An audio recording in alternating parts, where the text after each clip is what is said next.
In the fading light of their lives, they waited. Men who'd outlived wars, decades, even the screams of their own crimes. Locked away, forgotten, until the end came calling. Strapped tight to chairs, hooked up to needles, they faced it. America's ultimate punishment, handed down to the oldest souls ever sent to die. Their hands had spilled blood. Their years had piled high, and now the clock was running dry.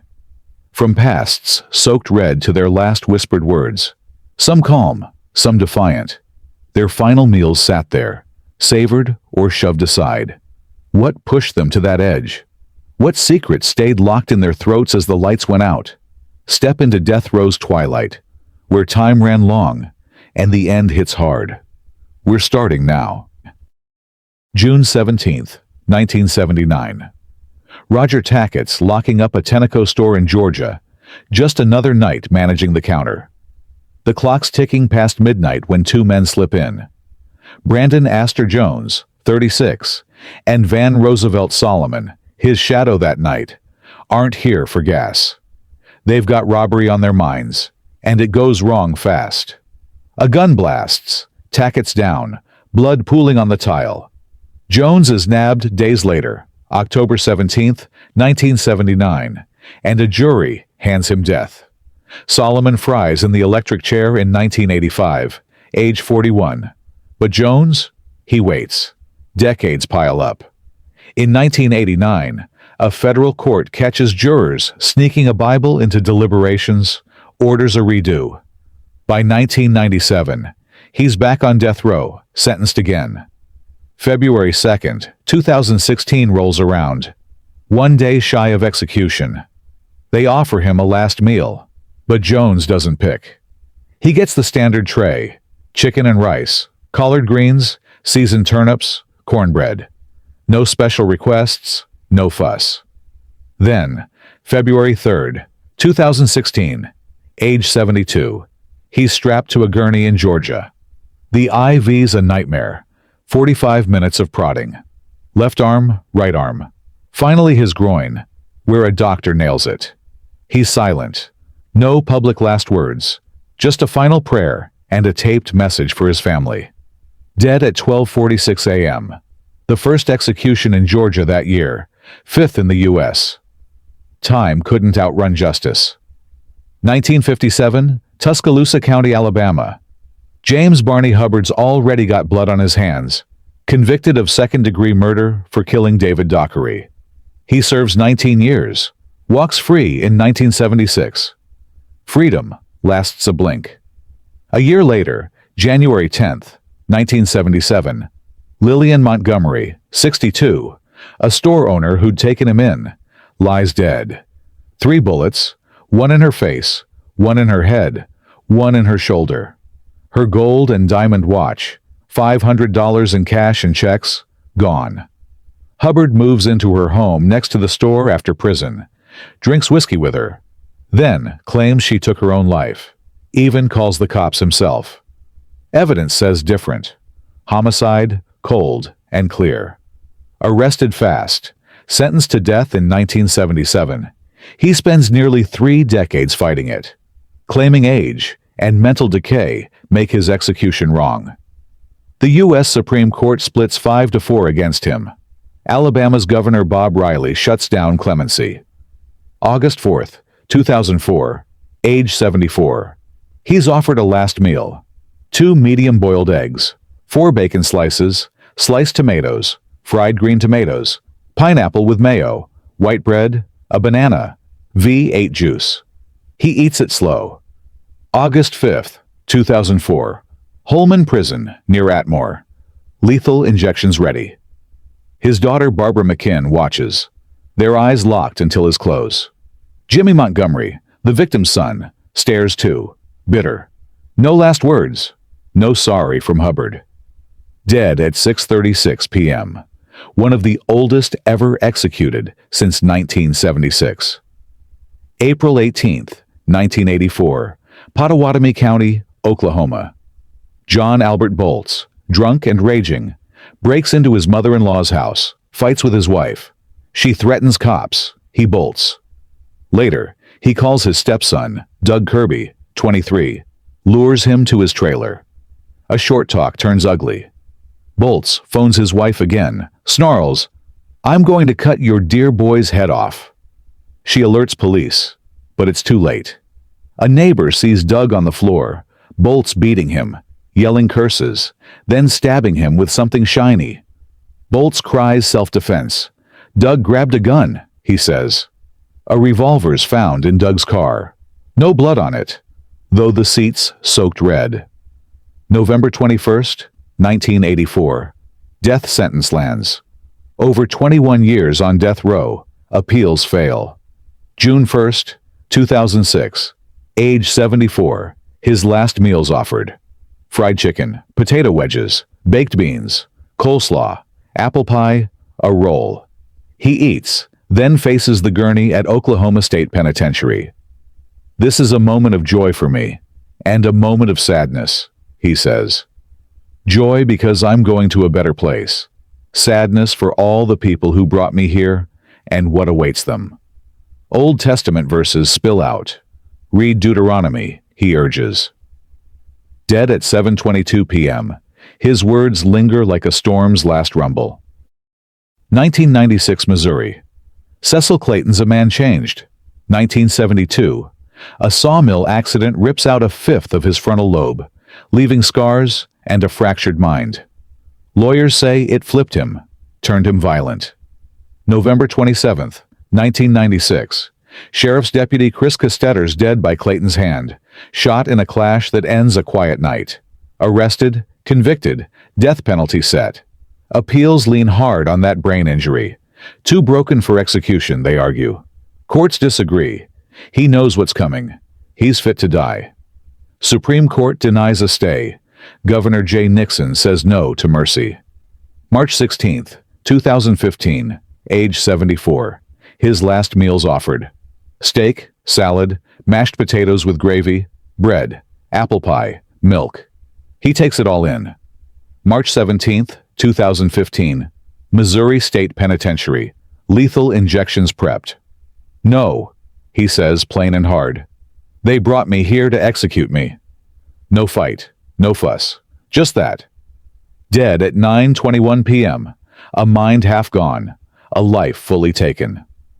February 1st, 1982, Alabama. Thomas Douglas Arthur's no stranger to killing. 1977. He took his wife's sister, Eloise Bray West, landed life in prison. Out on work release, he meets Judy Wicker. She offers $10,000 to end her husband, Troy.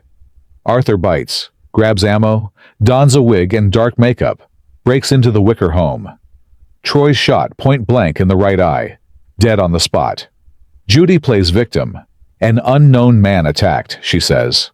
Cops find holes, $2,000 cash on Arthur, tie it to her $90,000 insurance payout. She flips, testifies, gets life. Arthur's convicted March 22nd, 1983. Death sentence sticks after 2 overturns. 7 execution dates. 2001, 2007, 2008, 2012, 2015, 2016, 2017. Slip by, earning him Houdini of death row. May 25th, 2017. Age 75. Last meals offered. "I don't believe in that nonsense," he snaps. No appetite when they're trying to kill you. May 26th, 2017. Holman Correctional Facility. Lethal injection set. "I love you," he tells his daughter, gives a thumbs up. Dead at 12:15 a.m. A fighter to the finish. December 31st, 1980. Phoenix, Arizona. Murray Hooper and 2 others storm William Pat Redmond's home. Inside, they bind and gag Redmond, his wife Marilyn, her mother Helen Phelps.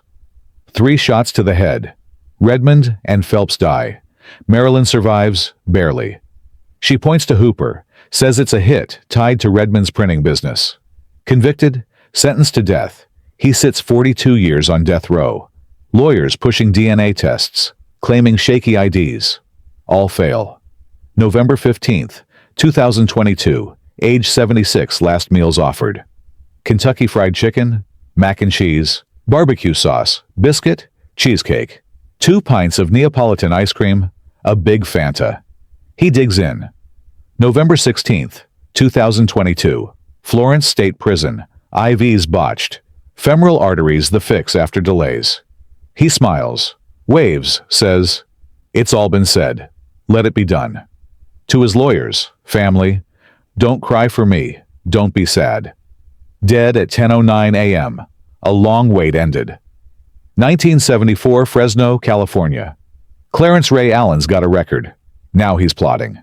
He ropes in his son Roger, others, Ed Savala, Carl Mayfield, Charles Jones, to rob Fran's Market. They snag $500 in cash, $10,000 in money orders.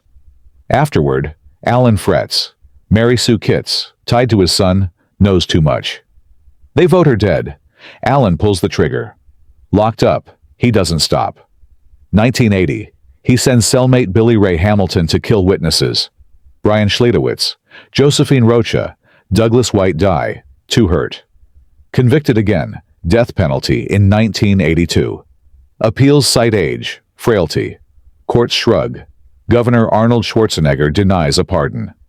January 16th, 2006, age 76, last meals offered. Buffalo meat, fried bread, a KFC bucket, sugar-free pecan pie, walnut ice cream, whole milk. January 17th, 2006, San Quentin State Prison.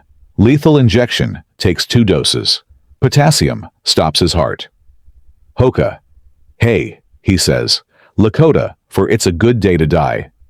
Thank you all. I love you all. Goodbye. Dead at 12:38 a.m. January 2nd, 1985, Mississippi. John B. Nixon Sr.'s hired by Virginia Tucker's ex, Elster Joseph Pontieu. With his son John Jr. and Gilbert Jimenez, he kicks in her door. "I've got something for you," he growls, pulling a .22 pistol. Her new husband, Thomas, offers cash to live. "That's not what I'm after," Nixon snaps. "The deal's done." He shoots Thomas twice, who flees. Nixon grabs Virginia's gun. Jimenez holds her. A bullet tears through her head. Thomas IDs him. Pontieu gets life. Nixon's crew lesser charges. Death sentence lands March 26, 1986. 19 years of appeals flop. December 13th, 2005, age 77, last meals offered. Well done T-bone steak. Buttered asparagus, baked potato with sour cream, peach pie, vanilla ice cream, sweet tea. December 14th, 2005, Mississippi State Penitentiary. Parchman, lethal injection set. "I'm sorry for what I did," he says. "I'm sorry for the world, myself, the family. I didn't kill Virginia. My son and a Spanish friend did." Dead at 6:35 p.m. A late twist unanswered. June 27th, 1990, Houston, Texas. Carl Wayne Bunchins on parole. Past crimes dark, including assaulting a minor. Officer James Irby pulls over a car he's riding in. Routine stop. Bunchen steps out, chats, then fires. Point blank to Irby's head, again in the back as he falls. He shoots at bystanders, tries to steal a car, gets nabbed. Convicted in 1991, death sentence flips in 2009, reinstated in 2012. Supreme Court denies his last appeal, 2021. April 20th, 2022. Age 78. Last meals offered. No record of what he picks. April 21st, 2022. Huntsville Unit. Lethal injections ready. "I regret what I did," he tells Irby's family. "I pray to God they get closure. To my friends, see you later. I'm ready for heaven." Dead at 6:39 p.m. Bikes roaring outside. 31 years on death row gone. 1985, Oklahoma. Bigler Stauffer II's tangled with Linda Reeves' ex-husband's wife, eyeing a $2 million insurance payout. Prosecutors say he shoots Reeves dead, wounds Doug Ivins to seal it.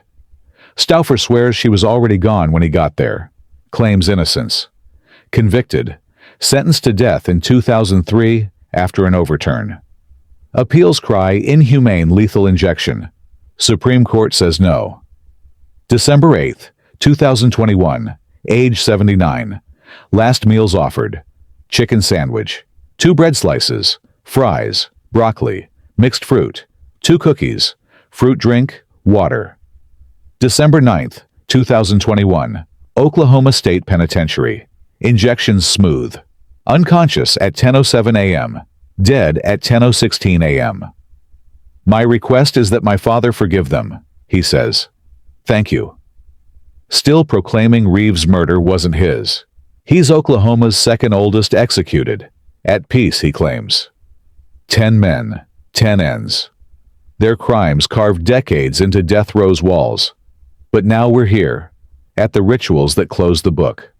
The last meals, the final words. Food laid out like a strange goodbye. Some took it, some turned away. Murray Hooper sat down with a bucket of Kentucky Fried Chicken. In 2022, macaroni and cheese, barbecue sauce, cheesecake, 2 pints of Neapolitan ice cream, a big Fanta washing it down at 76.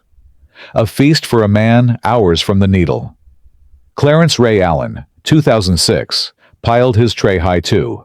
Buffalo meat, fried bread, more KFC, sugar-free pecan pie, walnut ice cream, whole milk. A warrior's spread at 76. Then, there's Thomas Douglas Arthur, 2017, staring at the offer with cold eyes. I don't believe in that last meal nonsense, he said at 75. No appetite when they're trying to kill you. Why pick? Why pass? For some, it's a last grab at control, a taste of something real. For others, the end's too close to care. And the words, those last breaths of sound before the silence, they're as different as the men who spoke them. Brandon Astor Jones, 2016, at 72, gave nothing public, just a prayer and a taped whisper for his family, sealed away. James Barney Hubbard, 2004, age 74, stared at his daughter till the end. No apology, no sound for the world. Silence wrapped them both, heavy as stone. Then defiance. Cecil Clayton, in 2015, 74 years old, spat it plain. They brought me here to execute me. John B. Nixon Sr., 2005, 77, twisted it late. I didn't kill her, my son did. A last stand, even as the needle slid in. But peace came too. John Albert Bolts, 2006, 74, smiled soft. A moment of joy, because I'm going to a better place. Bigler Stauffer II, 2021, 79, prayed forgiveness. My Father, forgive them. Age. Did it shape these echoes?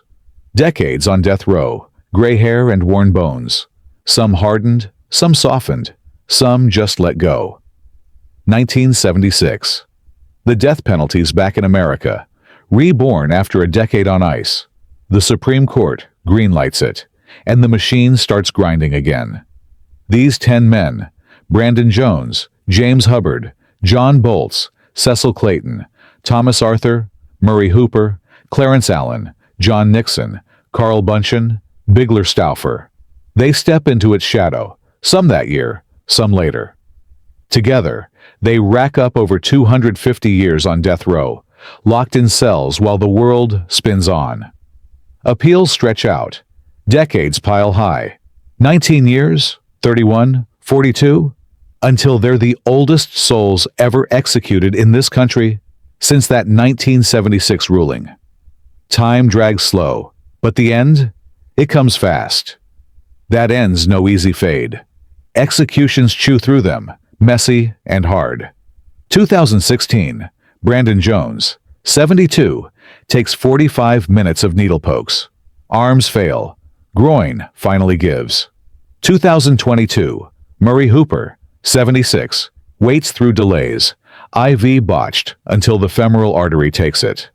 2006, Clarence Allen, 76, needs 2 doses.